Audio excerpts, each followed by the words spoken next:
고센TV 시청자 여러분 안녕하세요. 마에스트로나입니다. 지금 우크라이나의 그 전쟁 사태로 인해 우리가 함께 애통한 마음이랄지 아니면은 애석한 마음이랄지 우리가 이런 마음을 가지고 이 우크라이나를 위해서 함께 기도해야 될 필요가 있습니다.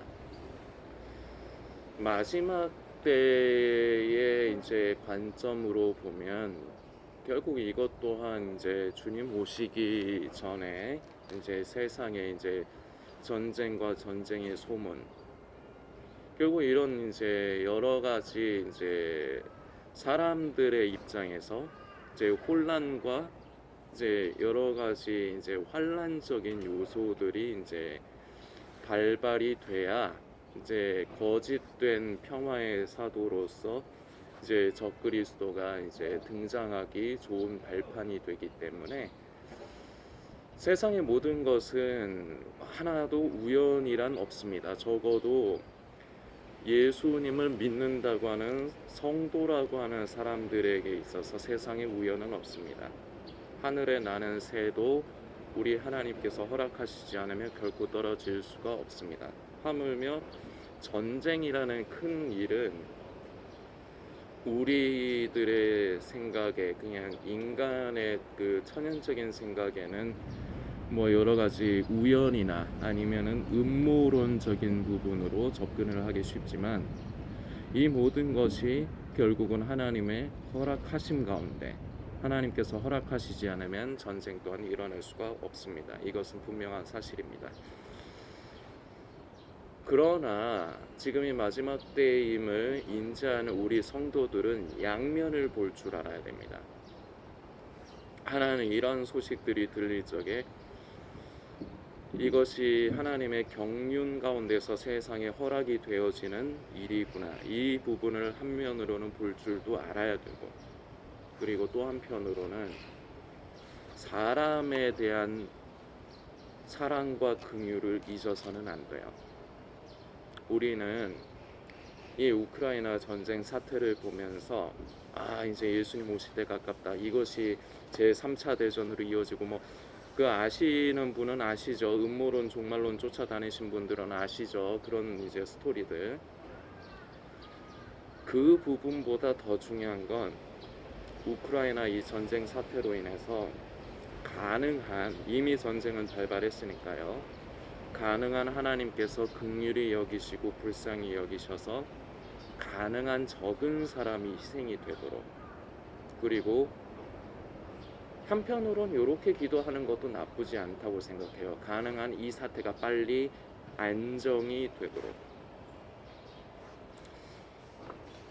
우리는 만일에 우리가 직접적으로 우크라이나를 도울 수 있는 방법이 있다면, 여러분들 중에 그런 힘이 있는 분도 있을 수가 있습니다. 그런 방법이 있다면 직접적으로 도우십시오. 그러나 그런 힘도 없고 능력도 없는, 저같이 힘도 없고 능력 없는 우리 대부분이 다 그렇죠. 그렇거들랑 직접적으로 무언가를 못 하시겠거들랑 위에서 기도하십시오. 이제 마지막 때다. 이제 예수님 오실 때 점점 가까워져 간다. 자, 봐라, 이제 우크라이나 전쟁 이것 또한 이제 그 징조다. 이러고 다니지 마세요. 꼴 보기 싫습니다. 그게 성도가 아니라 그게 종말론자, 음모론자예요. 우리는 마지막 때일수록, 그리고 예수님 오실 때가 하루하루 더 가까워져 갈수록 우리는 늘 고센TV를 통해서 말씀드리지만 종말론자, 음모론자가 되어서는 안 돼요. 우리는 성도가 되어야 돼요. 오늘 우크라이나의 사태를 먼저 말씀을 드리면서 시작을 했는데, 오늘 여러분들과 함께 묵상하고자 하는 부분이 연관이 있기 때문이기도 합니다. 연관이 없었어도 저는 우크라이나를 위해서 우리가 함께 기도합시다, 이렇게 여러분들께 권면을 드렸을 겁니다. 이미 그렇게 하고 계신 성도님들 참 감사합니다. 계속해서 그렇게 우크라이나를 위해서 기도해 주시고, 우리가 할 수 있는 방법이 있다면은 찾아서 해봅시다. 우리같이 힘없는 사람들이 뭘 할 수 있을지는 모르지만 할 수 있는 방법이 있다면 그것도 해봅시다. 우린 그렇게 해야 돼요. 만약 그런 좋은 아이디어가 있으시면은 댓글로 남겨주시면 좋겠습니다. 제가 참고를 해서 성도님들께 함께 독려를 하도록 하기 위해서 좋은 방법이 있으면은 그 부분도 댓글로 아이디어를 제공해 주시길 부탁드리겠습니다. 어떻게 보면 성도님들이 내가 지금 믿음의 바른 길을 걷고 있는가, 이제 예수님 오실 때가 가까운데 나는 과연 바른 믿음의 길을 가면서 나는 순결한 신부로 준비되어지고 예비되어져 가고 있는가, 이걸 내 상태를 알고 싶고 점검하고 싶어요. 근데 그동안에 고센TV에서 무엇이 방법인가도, 그리고 본질적인 부분이 무엇인가도 수차례 나눴는데, 이것을 제가 전에 이 부분으로 그냥 대놓고 다룬 기억이 별로 안 나요. 그런데 그동안 나눈 내용 중에 결과적으로 오늘 나누는 내용도 포함은 되어 있습니다. 내가 과연 순결한 신부로 잘 준비되어서 가고 있느냐, 나는 지금 바른 신앙, 바른 믿음의 길을 가고 있느냐, 이거를 확인을 하는 이제 점검을 하는 좋은 방법이 또 하나가 있는데, 몇 가지가 있어요. 그런데 결국은 하나예요.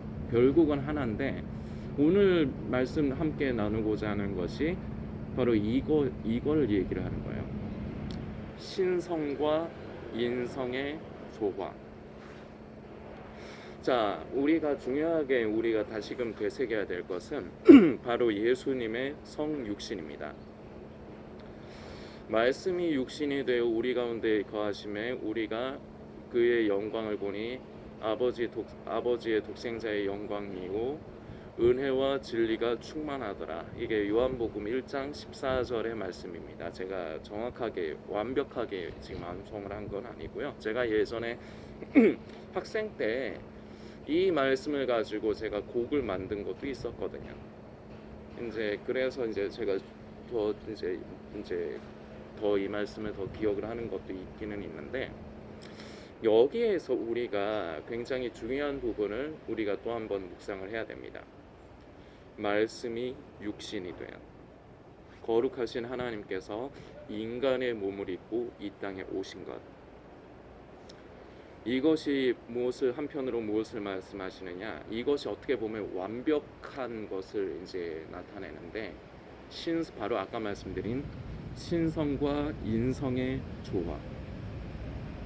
거룩하신 하나님께서 그저 하늘에서 우리 인간들을 지켜만 보시고 판단만 하시고 정죄만 하시는 게 아니라, 그 거룩하신 하나님께서 낮고 천한 우리와 같은 인간의 모습으로 이 땅에 임하셔서 33년 동안 인간의 생을 살아가시면서 인간의 모든 희노애락, 인간이 살면서 느끼는 그리고 경험하는 그 모든 것을 우리 예수님께서는 체휼하셨습니다.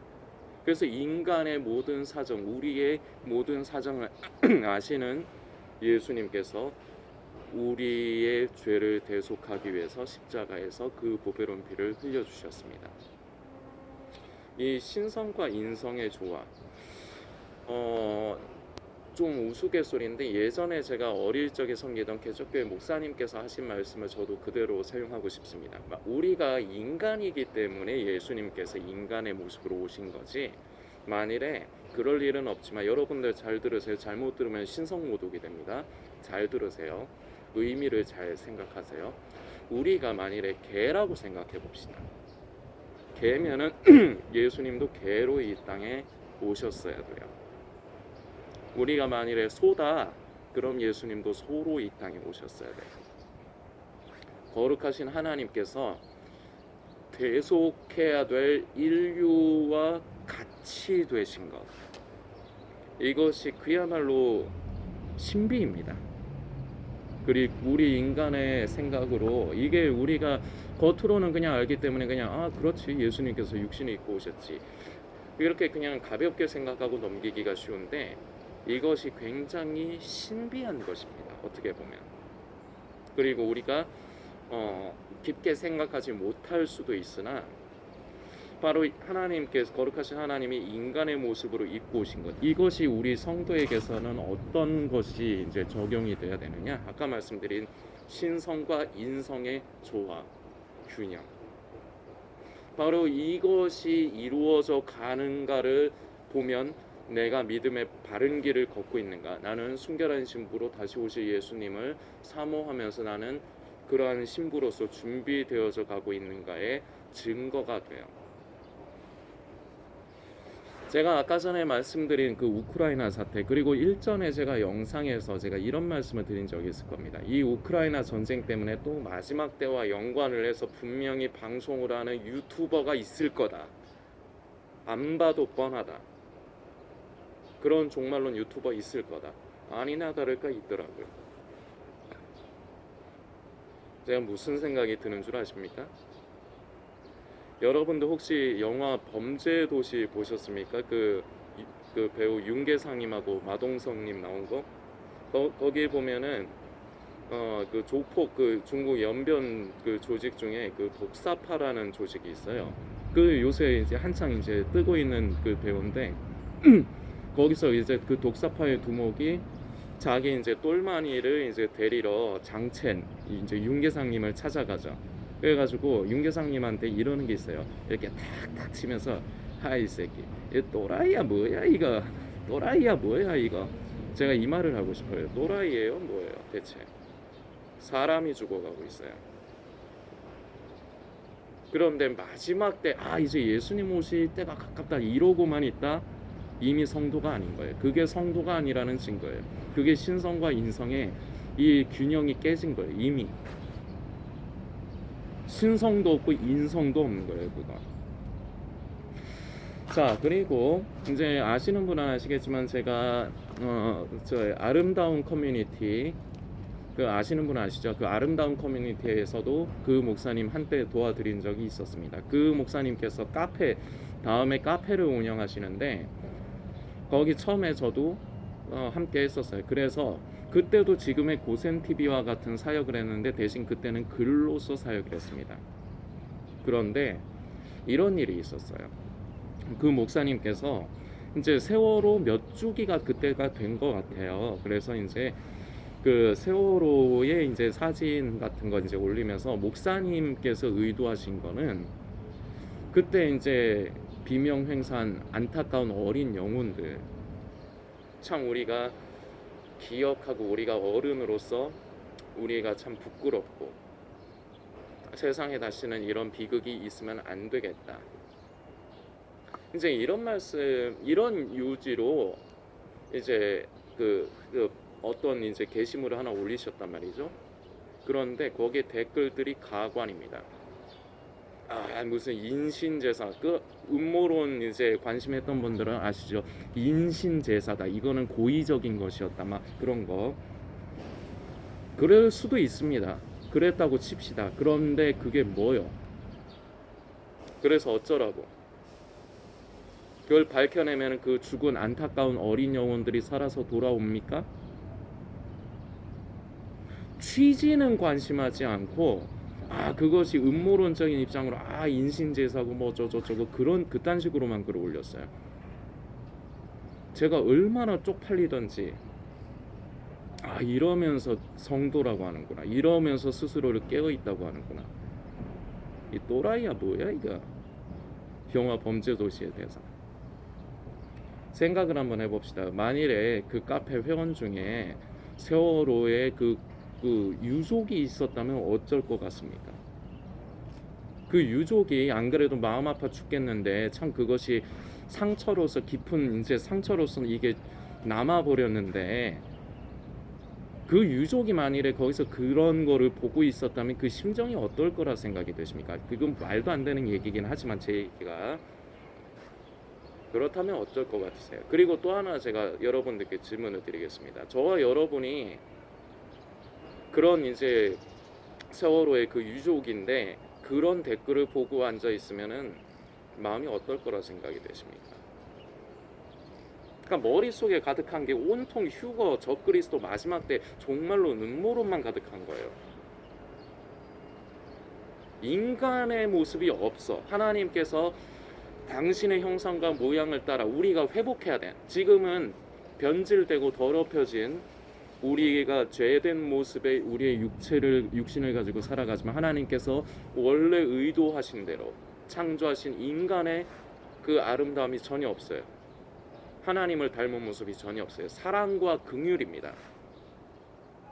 불쌍히 여기고 사랑하는 것, 이것이 하나님의 성품, 이것이 하나님의 속성이기 때문에 하나님께서 당신의 생기를 불어넣으셔서 창조하신 인간에게서 원래는 이것이 넘쳐나야 돼요. 그런데 이것을 다 잃어버렸죠. 이게 마지막 때 깨어있다고 하는 사람들의 모습입니다. 혹시 지금 영상을 보시는 분은 이런 쪽에 가깝습니까? 괜찮습니다. 그동안 그러셨다 해도 다시금 생각해 보시고 이제부터 그렇게 하지 마십시오. 또 이런 게 있었습니다. 그것도 이제 굉장히 좀 오래돼가는 몇 년 전의 얘기입니다. 유럽 쪽에서 무슨 저 정확하게 기억이 안 납니다. 어떤 이제 관광하는 유람선 같은 게 이제 침몰을 했는데, 그때 이제 뉴스 기사 이런 게 났어요. 시신 두 구를 건졌는데 할머니와 손자 같은, 그런데 그 모습이 너무 안타까웠습니다. 할머니가 그 손자를 꼭 껴안고 놓치지 않은 채로서 둘이 죽은 거예요. 이게 뭡니까? 도저히 탈출을 할 수가 없으니까, 만일에 탈출할 수 있었다면 그 할머니는 자기 손자라도 살리고 자기는 그냥 죽었을 겁니다. 그런데 도저히 길이 없으니까 할머니가 아신 거죠. 이건 어떻게 할 수 없구나.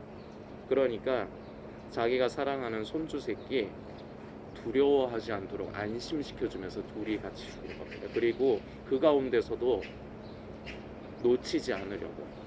전 그 기사를 보고 저는 울었습니다. 근데 거기에도 아니나 다를까 그 기사를 보면서도 음모론적인 말들만 하는 사람들, 이게 마지막 때에 깨어있다고 하는 사람들입니다. 이게 스스로를 마지막 때에 깨어있고 신부가 되어야 된다, 순결한 신부가 되어야 된다 말을 하는 사람들의 모습 현실이 바로 이겁니다. 이래서는 안 돼요. 신성과 인성의 조화, 하나님께서 원래 창조하신 그 모습, 사랑하고 불쌍히 여기는 것, 물론 이것이 우리의 힘으로 잘 되지 않습니다. 우리 인간이란 것은 나에게 좋게 하는 사람한테는 좋게 하지만요, 나한테 싫으면요 싫어해요. 내가 싫어하는 사람이 잘못되고 불행해지면 그걸 가지고 굉장히 좋아해요. 이게 인간이에요. 이게 타락한 인간입니다. 이게 여러분과 저의 모습입니다. 그러나 하나님의 성품을 입으면서 우리는 변화되어져 가야 돼요. 그래서 고센TV는 정말로 음모론을 안 다루는 거예요. 지금이 마지막 때라고 저도 인정하고, 그리고 마지막 때, 어떻게 보면 마지막 때의 사역을 감당을 하고 있지만 우리는 종말론자, 음모론자가 되어서는 안 돼요. 우리는 성도가 돼야 돼요. 성도는 무엇이냐? 결국은 신성과 인성의 조화입니다. 그것이 바로 하나님의 성품을 입어가며 변화되어져가는 진정한 성도에게만 나타날 수 있는 증거가 됩니다. 여러분은 어떠십니까? 지금 영상을 보시는 성도님은 자신의 모습이 어떠십니까? 혹시 제가 아까 말씀드렸던 그런 참 입에 담기도 창피하고 부끄러운 그런 모습 쪽에 가까운 사람은 아니십니까? 오늘 이 영상을 통해서 성도님이 전에 비록 그렇게 하셨다 할지라도 이제는 생각을 바꾸십시오. 하나님께서 성도님을 사랑하시기 때문에 기회를 주시는 겁니다. 얘야, 너 그러면 안 된다. 그게 깨어있는 게 아니다. 기회를 주시는 거예요. 우리는 이 세상을 신성을 입으면서 분별되어 거룩함을 날마다 입어가야 합니다. 그리고 또 하나, 우리는 사람의 본연의 모습, 창조의 원래의 모습, 사랑하고 불쌍히 여기는 것, 이 모습을 회복해야 돼요. 그런데 이게 쉽지 않다고 아까 말씀드렸습니다. 그래서 우리에게는 늘 하나님을 찾고 구하는 것이 중요합니다. 나는 이렇게 못합니다. 아버지 아시죠? 나는 그렇게 할 수 없는 사람입니다. 그러나 우리 아버지를 나는 닮고 싶습니다. 내가 그 성품을 입고 싶습니다. 왜냐? 저는 자식이기 때문입니다. 자식이 부모를 닮는 게 정상 아닙니까? 나도 그러고 싶습니다. 아버지 나를 변화시켜 주옵소서. 나는 사랑할 수 없지만 성령님께서 도우셔서 내가 사랑하고 원수까지도 사랑하고 불쌍히 여기는 진정으로 하나님께서 기뻐하시는 자녀가 되게 하여 주옵소서. 이게 거룩한 신성과 인성을 함께 겸비해서 나아가기 위한 길입니다. 그리고 이런 사람이 바로 순결한 신부로 다시 오실 예수님의 그 길을 준비하고 예비하는 것입니다. 성도님들께서 함께 꼭 생각해 보시고, 아까 초반에 말씀드렸던 우크라이나를 위해서 우리가 함께 계속 기도합시다. 그리고 우리가 직접적으로 무언가 작은 것이라도 도울 수 있는 방법이 있다면 그 좋은 아이디어를 제공해 주시길 부탁드리겠습니다.